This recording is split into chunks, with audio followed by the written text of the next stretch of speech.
অপূর্ব সুন্দর একটা দৃশ্য।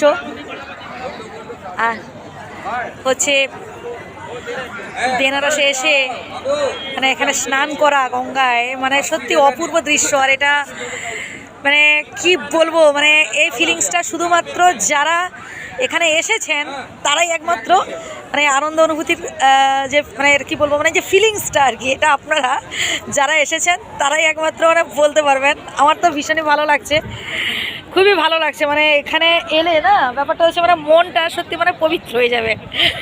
ভীষণই সুন্দর, ভীষণই সুন্দর বন্ধুরা। আর দেখুন কুয়াশা চারিদিকটায় প্রচুর রয়েছে। এখন তো আসলে ব্যাপারটা কি হয়েছে, এখন মানে হঠাৎ করেই আমাদের প্ল্যানটা করেছি আমরা, তো মাত্র 15 দিন আগে আমরা সিদ্ধান্ত নিলাম যে এরকম যাব। তো তারপরেই যেই ভাবনা সেই উদ্যোগ আর কি। তো কুচুমা কেমন লাগছে? ভীষণই ভালো লাগছে। আর আমার মা তো খুবই খুশি, খুবই খুশি। মানে আমি অলরেডি আমার স্নান টান হয়ে গেছে, ভীষণ ভালো লাগছে। মানে একদম ভোর ভোর মানে ঘুম থেকে উঠেই আমি চলে এসেছি আর কি এখানে।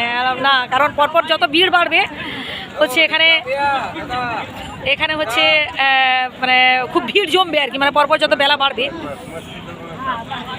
তাই মাকে বললাম যে মা চলো একটু মানে একদম ভোর ভোর আর্লি গিয়ে স্নান টান সেরে নিয়ে তারপর বরং পরে বেলার দিকে এসে হচ্ছে দেখবো আর কি। আর এখান থেকে মোটামুটি অন্যান্য ঘাটগুলো যাব। বর্তমানে আমরা এখন মানে নৌকোয় উঠবো না, যারা পানি লাভা না যারা,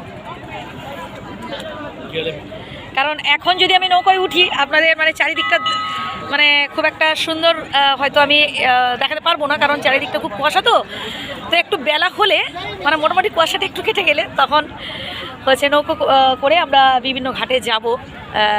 এটা হচ্ছে দশাশ্বমেধ ঘাট। আর এখানে এই যে বাবা বিশ্বনাথের টেম্পল আর কি।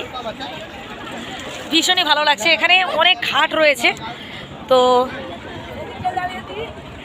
মা এবার যাচ্ছেন প্রদীপ জ্বালাতে আর কি।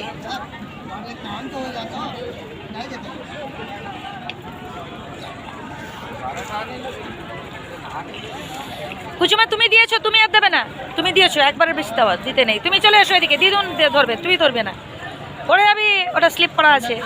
মানে অ্যাকচুয়ালি কুচুমা কেমন লাগছে বলো তো, এদিকে ঘুরে বলো কুচুমা। মানে আমি আর কুচুমা, ও হচ্ছে আমার বোনের মেয়ে আর কি। তো আমি আর কুচুমা আমরা, আমার স্নান হয়ে গেছে, ও আমার সাথে স্নান করেছে, আবার বলছে যে আমি দিদুনের সাথে স্নান করবো আর কি।